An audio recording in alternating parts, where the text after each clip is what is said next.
Oke, selamat siang kepada semua teman-teman yang ada di tanah air ya, khususnya di Indonesia ya, di Pulau Bali. Jadi hari ini saya ingin belajar bahasa Jepang ya, tapi saya bingung nih belajar bahasa Jepangnya di mana gitu ya. Jadi saya dengar-dengar itu di Bali itu ada namanya PT JIPA ya, tempat kursus bahasa Jepang. Nah jadi kayak sekarang di masa pandemi seperti ini ya, jadi kan karena kita beberapa orang yang pengen kerja ke Jepang. Nah hanya tidak bisa ke Jepang. Karena apa? Karena Jepang sendiri masih lockdown ya. Jadi sekarang apa saja sih yang diperlukan sebelum magang, atau sekarang ada namanya program SSW itu ya, spesial apa ya? Lupa saya namanya. Specialist Skill Worker, SSW Tokutei-gino namanya ya. Jadi saya pengen tahu sih ya apa-apa aja gitu ya. Jadi nanti saya tanya sama ahlinya. Jadi kayak seperti apa ya. Ikuti terus video ini. Let's go.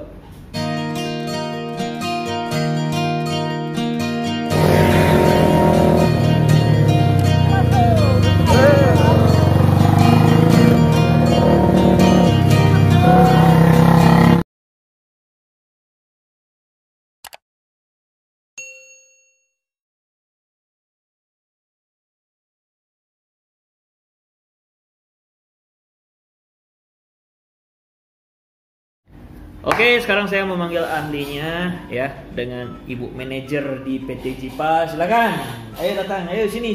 Come on. Ya, ini dia nih ibu yang cantik nih. Ayo sini lagi dikit ya. Oke, mungkin sedikit perkenalkan diri dulu ya. Apa namanya? Ibu siapa tadi? Maaf kalau boleh. Perkenalkan, nama saya Udiani. Udiani ya? Iya. Saya panggilnya Ibu Udiani aja ya. Iya. Ya. Ibu Udiani sendiri, saya kan pengen belajar bahasa Jepang ya. Dan saya dengar ini di Bali tuh ada tempat kursus namanya PT JIPA gitu ya. Apa benar seperti itu? Mungkin bisa tahu programnya itu seperti apa gitu ya? Ya, benar sekali. Jadi di Bali, tepatnya di Jalan Teguh Umar, depan Naf Karaoke ya, ada kantor PT JIPA namanya. Jadi kami di PT JIPA ini bekerja dalam bidang pendidikan bahasa Jepang, yaitu kursus bahasa Jepang. Nah, kursus bahasa Jepang yang kami itu ada yang online sama offline ya, ada yang private sama ada yang reguler. Nah, biasanya orang mau belajar bahasa Jepang tuh ada tujuannya kan. Nah, banyak kan sekarang orang mau ke Jepang itu ngambil visa kerja, SSW namanya ya, yang SSW itu yang saya tadi bilang apa tadi? Special Skill Worker itu ya? Iya, benar. Ya, bingung saya tuh SSW itu apa sebenarnya tadi itu kan, ya kan? Ya, saya kira sejahtera apa gitu. Ya. Ya, kalau dalam bahasa Jepang itu namanya Tokutei-gino. Kalau dalam bahasa Inggris namanya Specific Skill Worker. Oh, spesifik. Ya, disingkat SSW. Lalu dalam bahasa Indonesia jadinya pekerja berketerampilan spesifik. Oh, gitu ya. PBS ya disingkat. Nah, kira-kira nanti kalau saya belajar di PT JIPA ini gimana ya kira-kira ya? Bisa ya? Karena kan saya kan belajarnya dari nol nih bahasa Jepangnya. Kira-kira nanti berapa bulan itu mungkin bahasa Jepang saya mungkin mahir apa gimana ya? Kurang lebih ya. Kalau dilihat dari pengalaman mungkin. Kalau orang mau belajar bahasa Jepang, kalau tidak ada niat ya, nggak akan bisa fasih, nggak akan bisa pintar ya.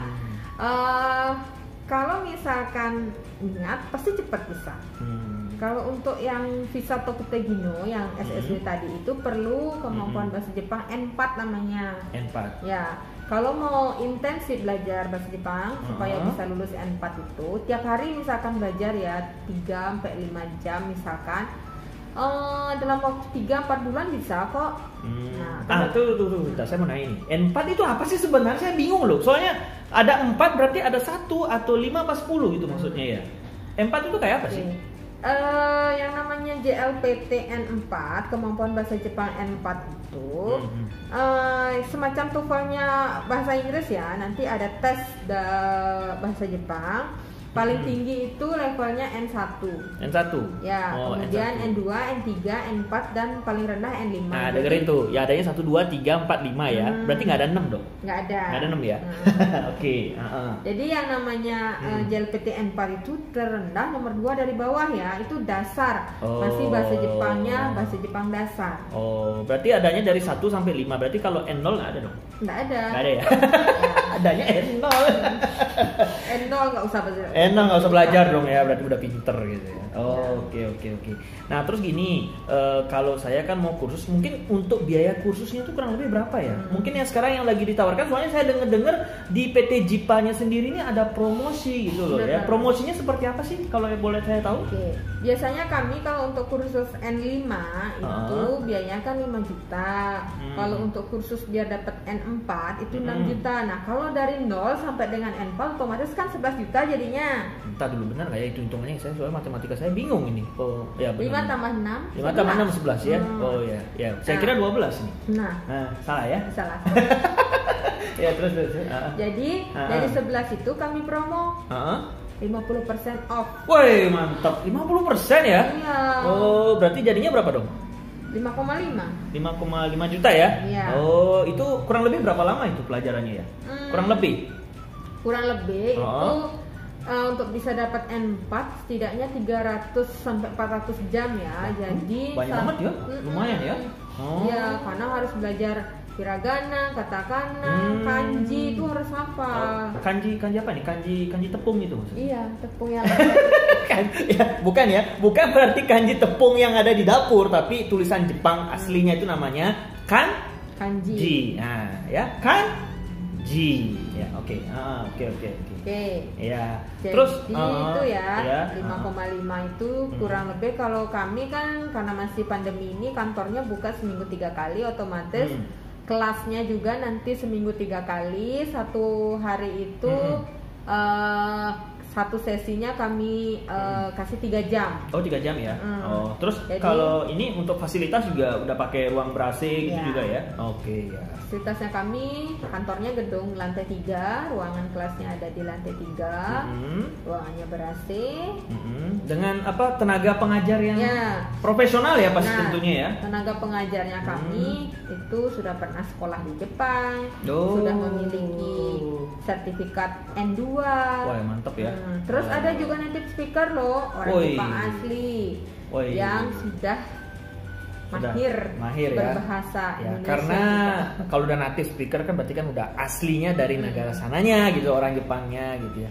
Nah terus gini, kalau Ibu Diani sendiri gimana? Mungkin sudah pernah ke Jepang atau gimana gitu? Ya saya sendiri kebetulan sudah pernah ke Jepang. Sudah gitu ya 3 kali ya. Wah 3 kali loh ke Jepang loh gitu ya. Terus kalau boleh tahu yang terakhir ini boleh. dengan program studi ke Jepang. Jadi saya diberi kesempatan oleh perusahaan untuk bisa belajar di sekolah bahasa yang ada di Jepang. Jadi saya sambil sekolah sambil bisa part time job namanya. Part time job arubaito ya dalam istilah bahasa Jepang. Arubaito ya. Part time. Ya. Terus kalau Ibu Diani sendiri berarti kan udah pernah ke Jepang, berarti kan bahasa Jepangnya juga lumayan bagus dong. Ya karena waktu itu masih tinggal di Jepang ya kebetulan. Malu-malu.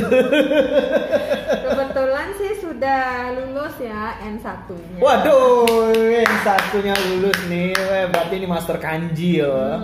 Ya, tapi bukan master kanji di dapur, tapi master kanji secara nulis. Ya, gitu ya. Tapi gimana kira-kira tuh waktu N1 itu? Susah juga ya? Ya, susah. Susah ya? Udah 3 kali baru lulus. Oh, lurus ya? Lurus ya? Bukan lurus. Lulus maksudnya. Ya, apa agak sedikit grogi di depan kamera ini. 3 kali ujian baru. Hah? 3 kali ujian? Oh, saya kira 1 kali ujian langsung lulus. Aduh, muri. Oh, muri ya. Muri itu artinya apa? Impossible. Yes. Impossible ya. Jadi mustahil ya. Kadang-kadang ya jadi udah biasa ngomong bahasa Jepang jadi bahasa ininya nggak keluar, bahasa Indonesia nggak keluar ya. Ya, oke. Ya jadi mungkin sih seperti itu sih ya nanti ya. Jadi saya juga nanti pengen belajar juga di namanya PT JIPA. Kalau boleh tahu JIPA ini kepanjangannya apa ya? Japan Indonesia Program Akademik. Oh, jadi emang khusus untuk program akademi, jadi untuk belajar bahasa Jepang ya. Nanti untuk detailnya ya, jadi untuk biaya kursus, untuk ya pokoknya detail alamat dan segala macam nanti saya akan tulis di deskripsi di bawah dari YouTube saya ini ya. Oke. Jadi mungkin terima kasih banyak ya atas waktunya. Jadi mungkin pesan dan kesan terakhir ya kepada mungkin semua ada penonton di sini ya yang ada di tanah air khususnya di Bali ya, di mana apa kelebihannya PT JIPA itu seperti apa, mungkin sebagai penutup ya saya minta tolong mungkin beberapa kata atau kalimat dari Ibu Diani sebagai manajer PT JIPA. Kami persilakan. Oke, terima kasih. Baik rekan-rekan atau adik-adik yang ada di Bali, mungkin banyak dari kalian yang ingin mewujudkan mimpinya ya, impiannya ke Jepang. Kami di PT JIPA siap membantu mulai dari persiapan bahasa ya, kursus bahasa Jepang, kemudian sampai dengan informasi lowongan order lowongan kerja yang ada di Jepang kami bisa bantu konsultasi, kemudian sampai dengan pengurusan nanti dokumen segala macam kami juga bisa bantu. Oke, ya terima kasih banyak ya atas waktunya hari ini ya. Jadi jangan lupa ya, jangan lupa pokoknya kita harus belajar bahasa Jepang ya. Di masa pandemi sekarang kalian belum bisa ke Jepang ya karena Jepangnya lagi lockdown kunci loh ya lockdown. Jadi kayak seperti yang dijelaskan tadi, mau kerja ke Jepang sebagai magang atau SSW Tokutegino yang pertama dijelaskan itu ya.